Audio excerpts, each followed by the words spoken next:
for both you guys, obviously a tight game, and I'm sure you knew the implications of it in terms of margin, stuff like that. Just, I guess, what's kind of the frustration level, and how do you kind of flush that knowing, you still got the SEC tournament coming up and whatever's beyond that?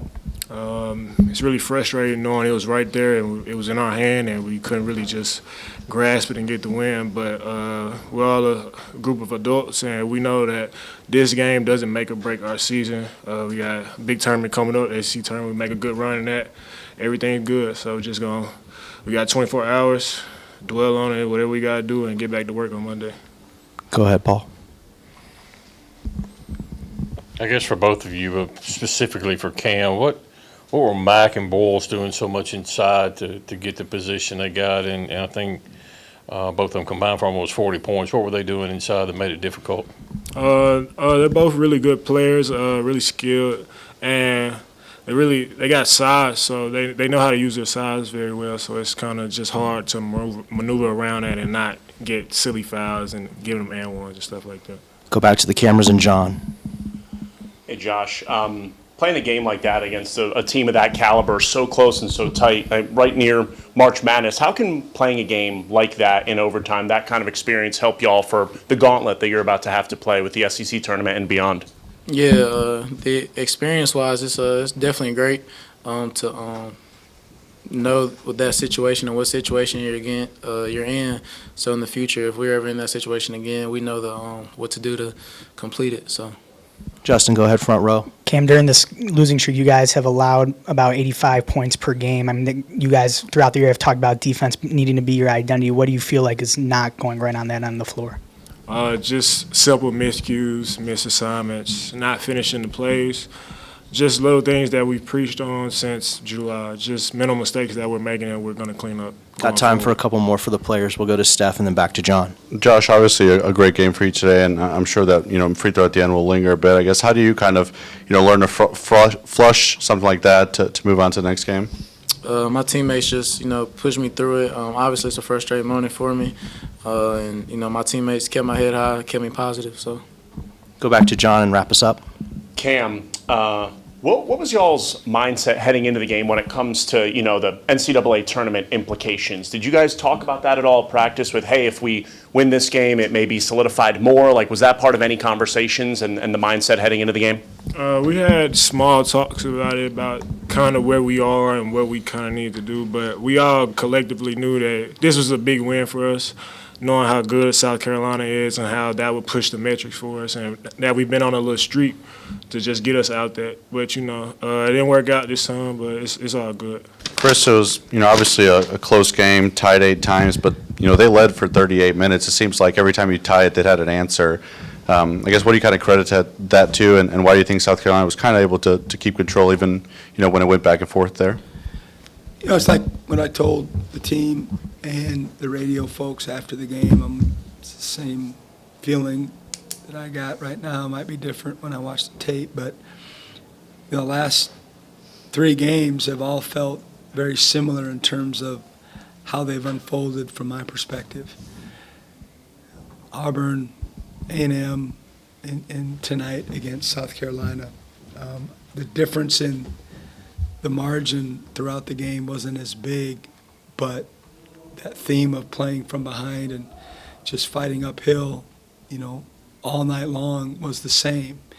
And again, we were within striking distance, throughout the game tonight. In some of those other games, we had to mount, runs to even, get close to having a chance to win a basketball game. But it felt the same. We just never had the upper hand, in my opinion, all night long. I think we led for 17, seconds. And when you do that, especially at home, that confidence that comes with leading like that, certainly you can win in a variety of ways and you can win from behind. But when you let that team have that extra feeling, that extra confidence, and it keeps the crowd from really hammering, and influencing the game. And they were awesome. They were really good, and we appreciate them coming out like they did. And we're certainly disappointed that we didn't give them what they wanted and what we wanted. But even getting to the overtime, they won the tip and got a three, and it's like, here we go. We never could get ahead of them, and have a chance to get any separation. So again, a lot of it has to do with they're a good basketball team. We knew that going in. There's a reason they've won however many games that they've won.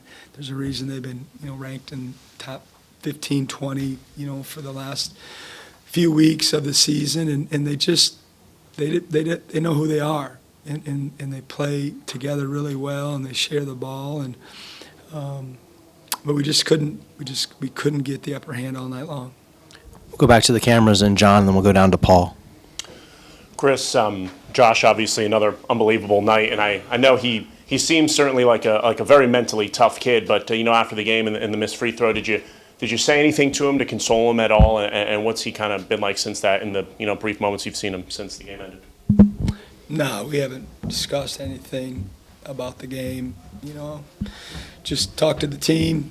It was a pretty somber situation, as you can imagine, and then have to do the media responsibility. Go ahead to Paul. Coach, with just talk about the positioning that B.J. Mack and Boyles got inside and the damage they done in the paint. Yeah, I mean they're really good players in their own right, and they did it so efficiently. Mack had 25 on 11 shots, and Boyles had 19 on 10 shots. I mean, they were 17 for 21. 17 for 21, and 8 for the 9 from the free throw line. So that was what I would call efficient, probably at the highest level that you can do it. And we tried to switch up coverages throughout the game. Both in our ball screens, both in our PED, which is our post-entry defense, and we doubled them at times depending on who was guarding the block and who had the ball, and sometimes we didn't. And they're really good at using that as like a to create offense for them on the weak side, right? They throw it in. Sometimes they're not even trying to score; they just skip the ball, and they're good at it. And so we worked on kind of staying home with our weak side guys rather than getting into some sort of help situation. And they handled it really well. They handled it really well. And even though 30 doesn't shoot it from the perimeter, I mean, he's just a load. I mean, he's an excellent player, and he's only a freshman, and he's gotten a lot better as the conference season has unfolded. Go back second row here to Danny P. Then we'll go back to the front and Justin. Coach, just talk about the effort you got from Cam and Rams. Two guys, it was a pretty big day for them, but they seemed to be locked in from the start, and their numbers were good. They were.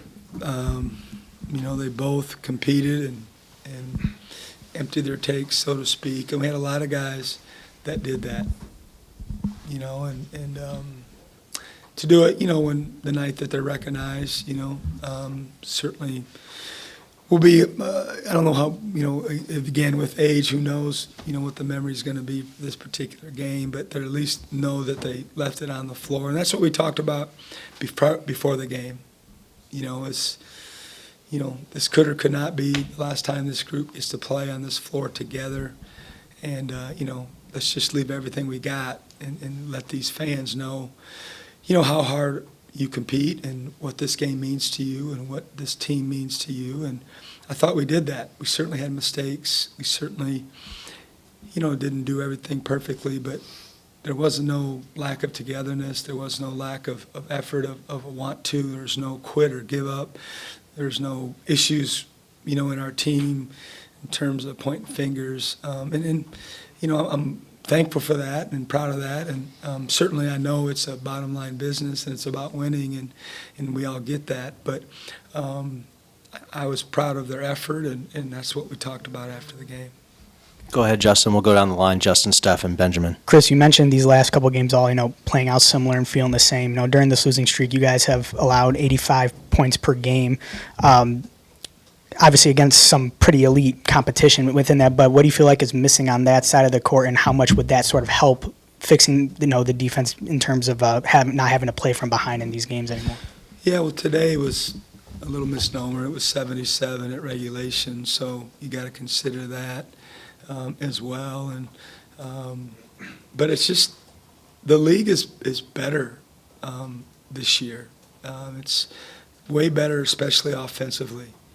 You know, there's some high octane offenses, and just look at the 3-point shooting percentages across the board. You know, there's just a lot more weapons that way, and more teams are shooting, you know, at a higher level than they were last year. And, you know, there were a lot more grinded out games last year. And, you know, I'm on record saying, you know, people want to talk about, you know, how we want to play rock fights and we want to do this and that and the other. And, you know, my response is always, you know, I don't care how we really play. I just want to win.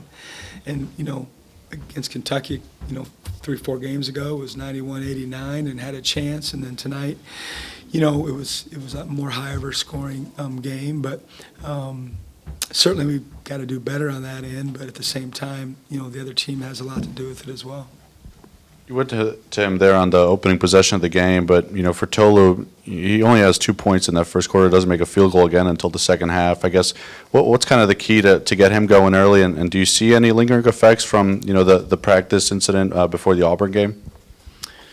You know, they were very good at getting him off his spots. They were very physical with him early in the game, and, you know, when he did get a catch, it was way further away from the basket than he or I or our team would like, and just not good for spacing and for his skill set for the most part. So a lot of it had to do with, you know, their defense. And then, you know, he was 0 for 4 at halftime, and, you know, he had some shots at the rim, and they just didn't go in for him. It was a very physical game around the basket, like it usually is. But you know, he stuck with it. He didn't get frustrated, and, you know, he got it going in the second half. Obviously, he was, that'd make him 5